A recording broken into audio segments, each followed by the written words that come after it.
Talvez começar pelo Brasil é mais fácil. Digamos que a história da educação no Brasil, ela começa com Pedro II, que chama um, um adepto de Lancaster, que tinha trabalhado para a Revolução em Nova Granada, quando Bolívar chama os ingleses para ensinar o povo a ler, porque eles tinham aprovado, estou a falar de 1810, mais ou menos, tinham aprovado uma Constituição, ganha independência em relação à Espanha, mas o povo era analfabeto, não lia a Constituição. Então lembrou-se de chamar Lancaster e todos instituíram a monitorização. Eles iam para as igrejas, o povo nas igrejas, e o Lancaster tinha um conjunto de monitores que comunicava a informação e eles iam dando a informação ao povo. É muito interessante que tenha começado nas igrejas, prédios de escola, e que siga, por exemplo, a mesma dinâmica da comunhão. Numa igreja que muitas vezes o conjunto de pessoas é tão grande que o padre convida pessoas para ministrar a comunhão. Essa educação foi divulgada em toda a América Latina castelhana e o Pedro II lembrou-se de um desses discípulos de Lancaster para vir para o Brasil e assim foi. De qualquer modo, a educação brasileira funciona muito com os jesuítas de antes. Quando Capanema cria o Ministério, o governo Vargas, surgem grandes pedagogos. Eu estou a pensar em Anísio da Silveira, estou a pensar em Anísio Teixeira, Lourenço Filho, estou a pensar em Armando Alberto, estou a pensar em Cecília Meirelles, que escreve crónicas nos jornais do Rio de Janeiro, que ainda hoje são atuais, muito críticos. E críticos porquê? Há pouco estava a tentar falar-vos de uma frase, umas frases que o Anísio Teixeira escreveu há cerca de 90 anos atrás. 90 anos. Ele diz: o professor prelecionava, marcava a seguir a lição e tomava no dia seguinte. Os programas determinavam o período para se vencerem nas tais e tais lições. Os exames verificavam se os livros tinham sido aprendidos. E essa escola é inadequada para a situação em que nos achamos. Repara que ele fala isto há 90 anos. Mas eu posso falar isto hoje. O Brasil, digamos que foi por uma opção muito errada. Ainda hoje há uma influência muito grande anglo-saxónica, porque tudo o que aqui acontece, novidade pedagógica, estou a pensar no ensino híbrido, estou a pensar na aula invertida, Filipe de Roma, etc., tudo isso, gamificação, tudo isso vem dos... E é bom que venha, mas não no tipo de escola que foi criada para o Brasil. Porque funciona, sendo assim, funciona como um paliativo e não como algo que melhora a educação. Então a educação do Brasil é paralela à de Portugal porque Dom João VI entrou na Baía da Guanabara e trouxe consigo o início, digamos, da universidade, mas a educação brasileira, ela começa a despontar como educação brasileira na década de 50 e 60.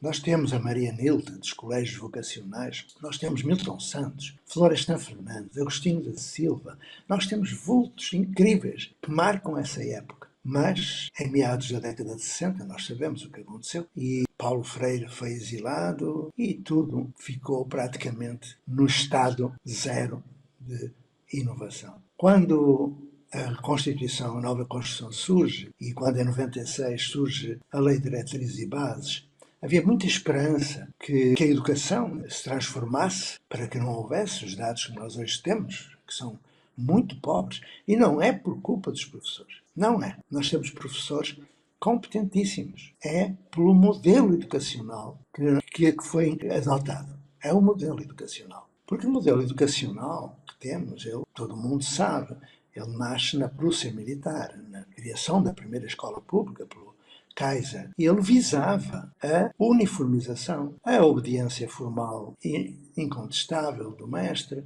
etc. Depois vem toda a influência francesa contra Napoleão, quando é adotado o modelo da cela de aula, da monja, da tia. Não é? Por isso é que Paulo Freire escreve, professor assim, tia não. Porque tia vem da etologia. Significa a macaca que não pode ter filhos porque tem de cuidar dos filhos dos outros. É um desvirtuamento da função. Aí depois O que nós temos é pouco mais a partir da década de 90. Eu não sou pessimista, não sou. Nunca fui. Acredito nos professores, mas custa-me muito ver que, como diria Paulo Freire, na Pedagogia da Esperança, os professores continuem a refletir, norteando a reflexão.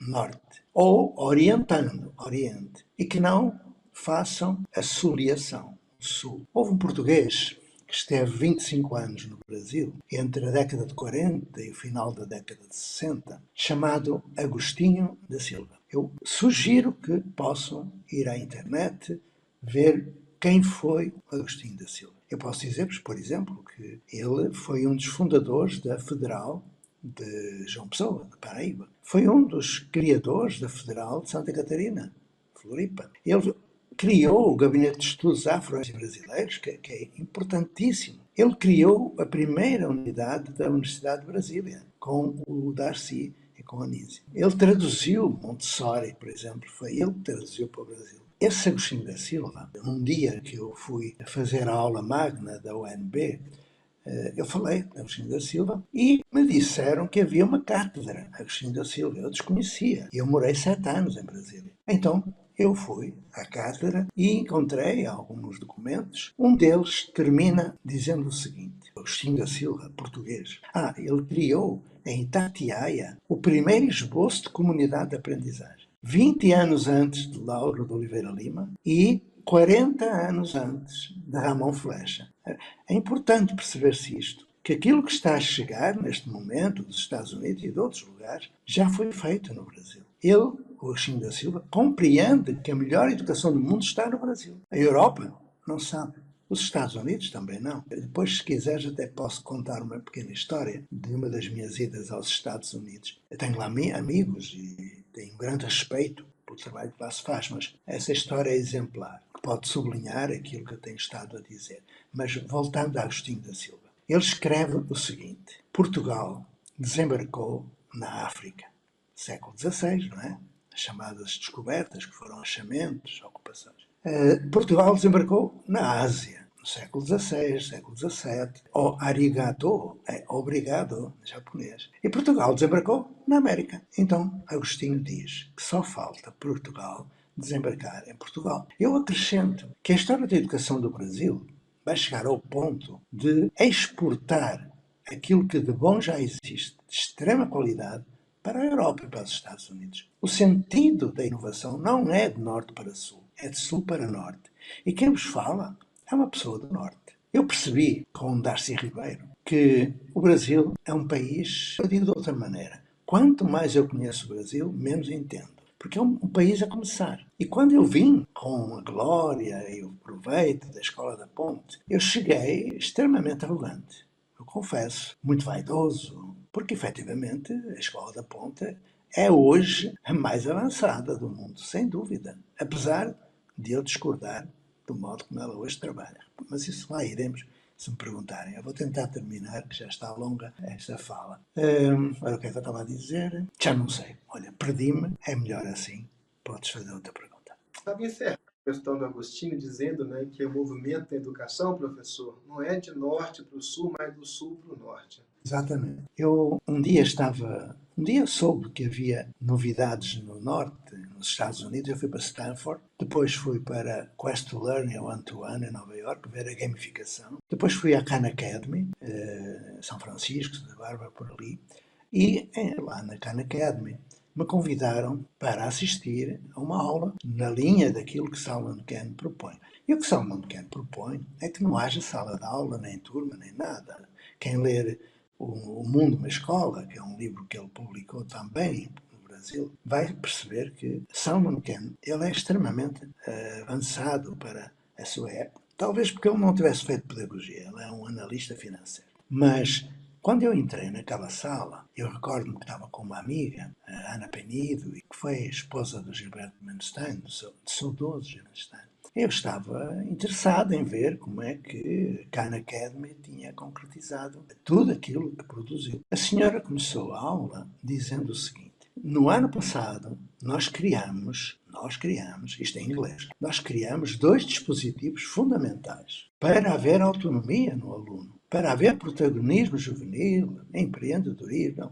Eu estava curioso para ver o que era. Então ela liga o projetor e põe de um lado I need help e do outro lado. Eu olhei para os meus companheiros brasileiros e eles disseram: eu preciso de ajuda, eu posso ajudar.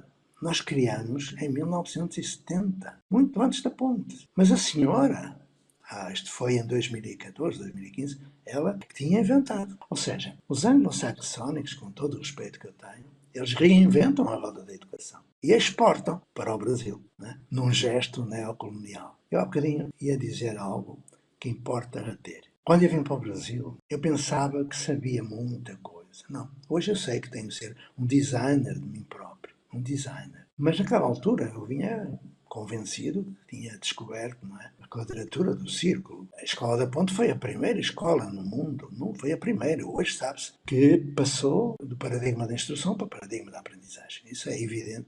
Não há, aliás, há uma tese de um francês que começa assim: quando for feita a história da educação do século XX, há 2 períodos distintos a considerar: antes da Escola da Ponte, depois da Escola da Ponte. Mas sobre isso nós podemos falar daqui a pouco, poderás fazer uma pergunta, porque eu hoje sei que o centro já não é criança, mas isso é outra história. Mas estava a dizer que quando vim para o Brasil estava vaidoso e eu conheci a escrita do Darcy Ribeiro. Li primeiro a literatura de ficção, área e tal, depois fui ver o povo brasileiro e depois tudo o resto do antropólogo. Eu ia muito para Santa Teresa, para a Fundação Darcy Ribeiro, e eu percebi que eu tinha de conhecer a educação brasileira. Entretanto, eu fui ao Chile e soube que no Sul havia uma cultura mapuche que praticava a escola pré-colombiana, antes de Colombo.